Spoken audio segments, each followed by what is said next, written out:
Hi, my name is Matt Simmons, South Down Surveyors. Today I'm in a 1960s purpose-built block of flats. One of the things when we're doing a survey is we have to look at the electrical installation. In this case, we want to just do a visual overview on behalf of our client. We do not in any way perceive ourselves to be electricians. That is the one thing that is very important at this stage. I just want to take you through this flat and just highlight a number of the areas that we're looking for. And so the first thing I'd like to show you is the consumer unit. We're now looking at the consumer unit here. This building, as I said, is 1960s, and this is a classic example of a fuse board that is likely to have been in place since the time of its original construction.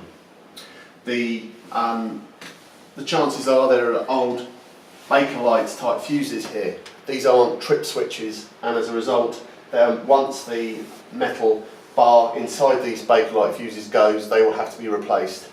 This is now not up to current standards, and we will be advising our client that it will need to be replaced with a new modern day consumer unit, and of course to be installed by a qualified electrician. One of the other things that I'm looking at when looking at electrical installation is the quantity of socket boxes and switches that will be in any room. As we know by modern day standards, now it is essential that we have enough sockets and switches for our technology, i.e. phones, other charging devices and other technology that we'll be using from a day to day. In this case, as you can see here, we have a wall mounted socket box. This is quite common and is a retrofit box. This specifically is an indication that there have been ad hoc alterations carried out to electrical installation in recent times. One that is flush mounted, which aesthetically looks a lot better. Also here, which is a slightly older socket point, which again is most likely one of the original socket points. With regards to the number of socket points in any room, as you can see here, this is the master bedroom, and with regards to the number of socket points we have here, we have a double socket here which has been fitted in more recent times, and also over here a one socket point. Apart from these three socket points, these are the only points to be able to charge or run an alarm clock radio by the side of the bed.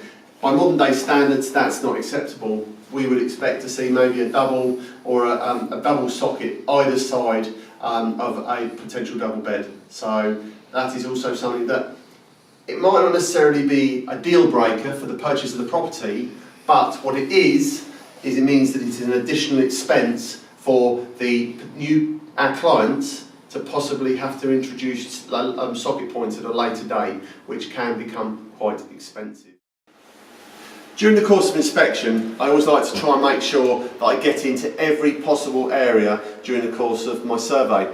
In this case, while looking at the electrical installation, I noticed in this airing cupboard, or what was an airing cupboard, there is a chipboard ducting area at the bottom. And it has made me inquire as to what is actually hidden behind this area. So I've proceeded to go and look what is going on here. So when we're looking at this area underneath this timber ducted area, we can see that there are a number of stopcocks and also a water meter. So that is also good, and we would record that in our report. However, one thing that I was very interested to find when I removed this is the fact that there is the remains of electrical cable here with some insulation tape over the ends. That is not acceptable, and as a result of that, I will be notifying my client that an electrician will need to come in and make that safe, because we do not know whether that is currently live or not. So I hope that has given you a brief overview of the type of things that we're looking at as a surveyor, as a chartered building surveyor during the course of our inspection. It is by no means an exhaustive list, but these are the sort of things that we are looking at. So that's Matthew Simmons, South Down Surveyor.